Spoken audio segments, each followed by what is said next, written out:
5 seconds to go.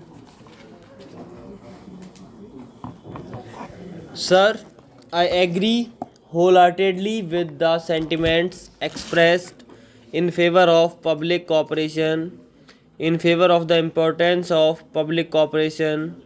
I would like to place this question of public cooperation much higher than they have done in relation to the success of our 5 year plans. It is indispensable for the success of the 5 year plans, not only for the 5 year plans but also for the progress of the country in every direction. Public cooperation is of supreme importance.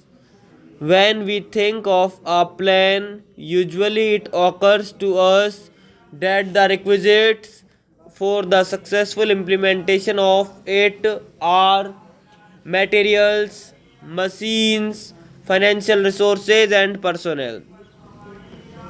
Of course, personnel is very important, trained personnel of all categories. But I personally feel that there are those other things less tangible which are even of greater importance. When these have been secured adequately, those other things will follow.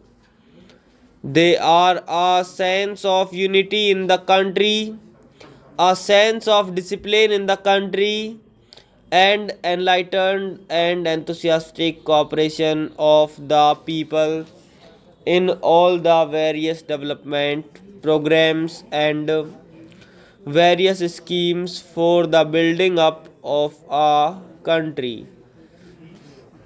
Therefore, I think that our discussion of the question in this house has been of very great assistance.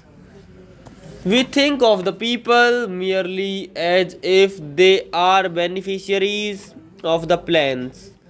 They are much more than that. They are, of course, the collaborators and makers of the plans, and it is only when we succeed in securing that realization on the part of the people and that effective contribution from the people on that basis that things really will start moving very much more quickly than they do now. Our whole concept of public cooperation is very limited.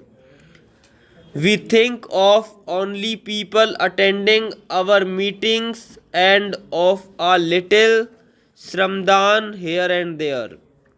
The idea of public cooperation is very much deeper than that. It is much more fundamental. There are millions of people in the country who are in the fields, factories, and offices. The moment they begin to see that it is on a little better work, harder work on their part, that the progress of this country depends, that realization itself will make for greater, quicker, and accelerated progress. As was pointed out by one honorable member, it is a question of attitudes, it is a question of certain perception, a certain understanding. There has to be an understanding of what is going on in the country, what the prospects are before us, how they are related to our welfare as individuals and as families, and also to the welfare of posterity. There is also something more than this intellectual appreciation. It is an emotional link with all that is happening. Public cooperation, therefore, has to be understood in that sense. It is the atmosphere which is created in the country in which all these schemes and all these development programs are going to function that is important for their success. That atmosphere depends upon the people, their minds, and their attitudes. There is also the question of resources. People help not only by their work, the resources also are drawn from them. They pay in various ways, taxes, loans, etc. If we want to step up, our development investment has to be increased. The resources for the public sector and the private sector come from the savings of the community. This means economy and avoidance of wasteful expenditure.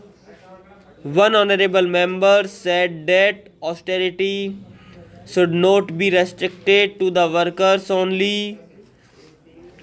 I never said that austerity should be practiced by the poor workers. I have always fought for higher wages for them. Certainly, if we see that there is a small number of people who are rich, well, that small number also has to be called upon to avoid ostentatious expenditure and avoid wasteful consumption and wasteful expenditure. When we are thinking of a more equitable distribution and putting more money in the hands of a larger number of people, it is not only the savings of a few that are going to push up the resources needed for the plan. Let it be very clear, it will have to be the savings of larger numbers of the community that will make the plan a success.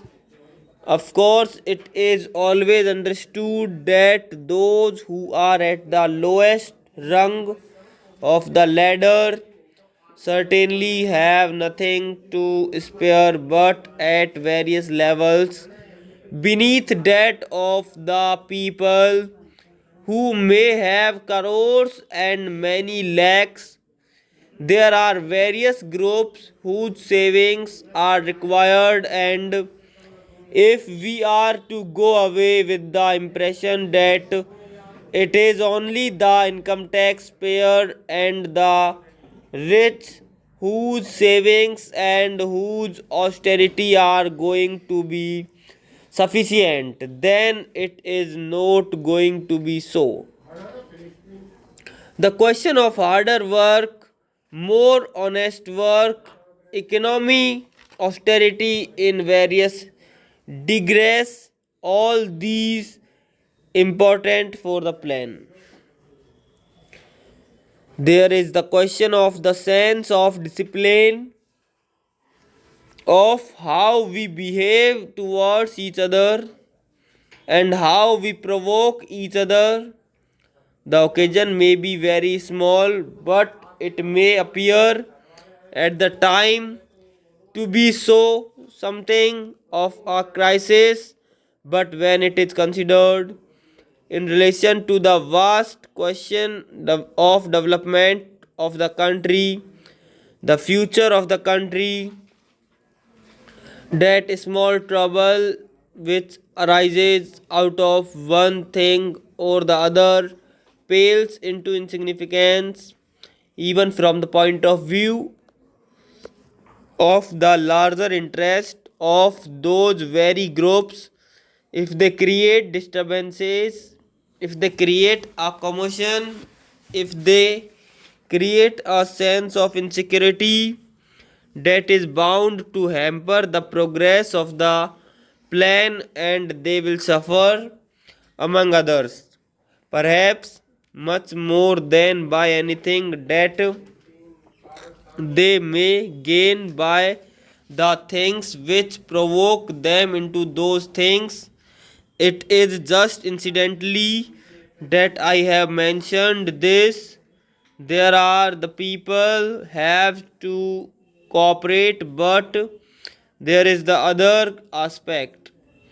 Of course, they have to bear the brunt of it.